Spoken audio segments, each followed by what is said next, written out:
विश्वविख्यात परम संत बाबा जय गुरुदेव जी महाराज के आध्यात्मिक उत्तराधिकारी पूज्य संत बाबा उमाकांत जी महाराज ने भक्तों को संदेश देते हुए बताया है कि जिन चीजों से प्रेम हो जाता है फिर उन्हीं की तरफ मन लगा रहता है।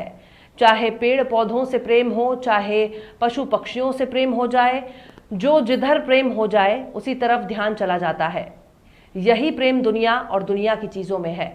यदि प्रेम अगर दुनिया बनाने वाले कुल मालिक से हो जाए, परम पिता परमेश्वर जिनको कहा गया उनसे हो जाए, तो आदमी हमेशा उनको याद करता रहेगा और जब याद करेगा तो दया हो जाएगी। तो दया लेना है तो बराबर याद करते रहो। इन चीज़ों से प्रेम हो जाता है, उन्हीं के तरफ मन लगा रहता है, उन्हीं चीज़ों में आदमी परेशान रहता है। चाहे पेड़ पौधे से प्रेम हो जाए, उन्हीं को वो अन्य समय लोग गुड़ाई करता रहेगा, सिंचाई करता रहेगा, काट छांट उनके करता रहेगा। पशु पक्षियों से भी प्रेम हो जाता है, तोता से भी प्रेम हो जाता है, मैना से भी प्रेम हो जाता है। आप समझो उसी तरफ ध्यान चला जाता है, जानवरों से प्रेम हो जाता है। अभी 3-4 दिन पहले एक देवी आई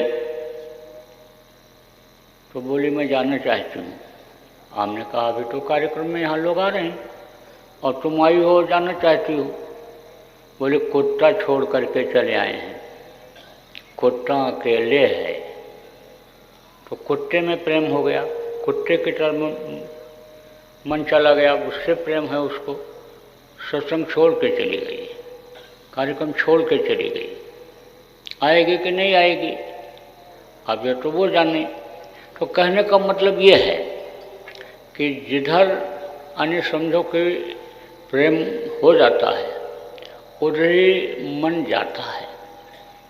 अब आप ये समझो कि यही प्रेम जो दुनिया की तरफ, दुनिया की चीज़ों में है, यही प्रेम अगर दुनिया बनाने वाले कुल मालिक से हो जाए, सत्पुरुष से हो जाए, पिता परमेश्वर जिसको कहा उससे हो जाए, तो आदमी हमेशा उन्हीं को याद करता रहेगा। और जब याद करेगा तब दया हो जाएगी। याद को उधर से पढ़ो तो दया, और दया को पढ़ो तो याद। दया लेना है तो याद बराबर करते रहो। कहा प्रेम, प्रेम सब कोई का है और प्रेम न जाने कोई, 8 पहर भी ना रहे, प्रेम कहावे सोए। आप समझो कि बराबर जिससे प्रेम हो जाता है आदमी को, उसी की याद आती रहती है, उसी में हमेशा अन्य ध्यान चला जाया करता है। आप देखो कृष्ण आए थे द्वापर में, जिनको भगवान कृष्ण कहा गया। काम उन्होंने अच्छा किया। जब काम अच्छा करते हैं लोगों को उससे सुख और शांति मिलती है, लोगों की समस्याएं दूर होती हैं, तब उनको लोग मान्यता दे देते हैं, नाम रख देते हैं। तो ऐसे को भगवान कृष्ण कहे। आप समझो त्रिकुटी धाम से आए थे, मनुष्य शरीर में थे। अब आप समझो कि शक्ति ब्रह्म की उनके अंदर थी, क्योंकि उस धाम से भेजे गए थे दुष्ट का संहार करने के लिए, सज्जनों की रक्षा करने के लिए वो आए थे। तो उनसे प्रेम किसको हो गया? आप ये समझो कि विदुर और विदुरानी को हो गया। आप ये समझो कि विदुरानी और विदुर भक्त थे कृष्ण के, बहुत प्रेम था। कहा ना 8 पहर भी नहीं रहे, 8 पहर भी ना रहे, प्रेम कहावे सोए, हमेशा कृष्ण की याद में रहती थी। तो कहते हैं कि भगवान भक्त के वश में होते हैं, जो याद करता है तो वो रुक नहीं पाते हैं, उनके अंदर भी कशिश होती है, तड़प होती है, और फिर वो किसी न किसी रूप में पहुंचते ही हैं। आप देखो, गुरु महाराज को आप प्रेम याद करते थे, गुरु महाराज बेचैन हो जाते थे लोगों से मिलने के लिए। हमसे खुद कहते थे प्रोग्राम बना लो, अब किधर चलना है। हम ही से पूछते थे किधर चलना है। अब आप ये समझो कि पहले से हमसे लोग कह कर रखते थे कि गुरु महाराज का कार्यक्रम करा दीजिए, तो मैं लिस्ट बना के रखता था।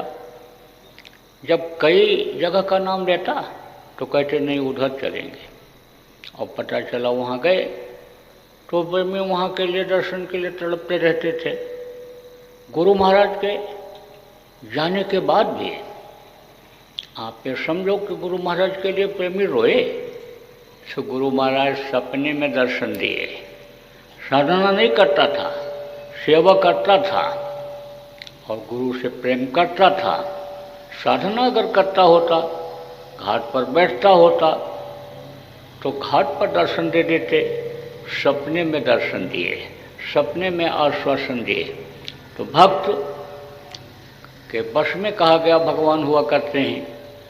तो एक दिन उसके अंदर बड़ी तड़प जगी तो कृष्ण पहुंच गए। जब आवाज़ लगाया दरवाजे पर तो नहा रही थी, भूल गई कि नंगे हैं कि ऐसे हैं, और एकदम नंगी ही आकर के और चरणों पर गिर पड़ी। फिर कृष्ण ने कहा, रे पगली, तू नंगी चली आई? अरे तू नंगी चली आई, जब पहले कपड़ा पहन।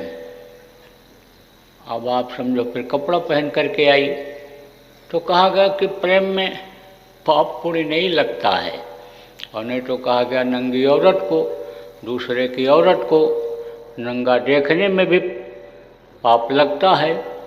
शरीर से भले पाप न करे, लेकिन मनसा पाप आदमी के अंदर उत्पन्न हो जाता है। तो कहते हैं कि प्रेम में अनुपाप नहीं लगता, नहीं लगा, क्योंकि प्रेम में वो भी थी और प्रेम में यह भी थे। इसलिए आप ये समझो कि प्रेम पाप नहीं लगा, पाप नहीं लगता है ऐसे प्रेम में, है ना। तो अब आप ये समझो कि फिर कपड़ा पहन करके जब आई तो बोले कि तू हमको ला तो कुछ खाने के लिए। तो वहाँ उसके पास कुछ और खाने पीने को था ही नहीं। अब वो जब आई उसी प्रेम में मस्त, केले पड़े हुए थे घर में, वही ले आई। तो केले का गूदा निकाल करके तो फेंक दिया और छिलका दे दिया इनको खाने के लिए। अब बच्चे छिलका खा रहे हैं, तब तक विदुर आ गए। विदुर आ गए तो उसको डांट लगाए, हरे कि तू प्रभु को अन्य छिलका खिला रही है, गूदा तो तूने उधर फेंक दिया। फिर वो उठाए और छिलका छिल करके फेंके, गूदा निकाल कर खाने के लिए दिया। कृष्ण ने कहा, विदुर वो टेस्ट नहीं है, वो स्वाद नहीं है जो छिलके में था, क्योंकि वो प्रेम का दिया हुआ था। और ये ऐसे दे रहे थे, हमारे यहाँ कृष्ण आए हैं तो स्वागत सत्कार में इनको खिलाया जाए।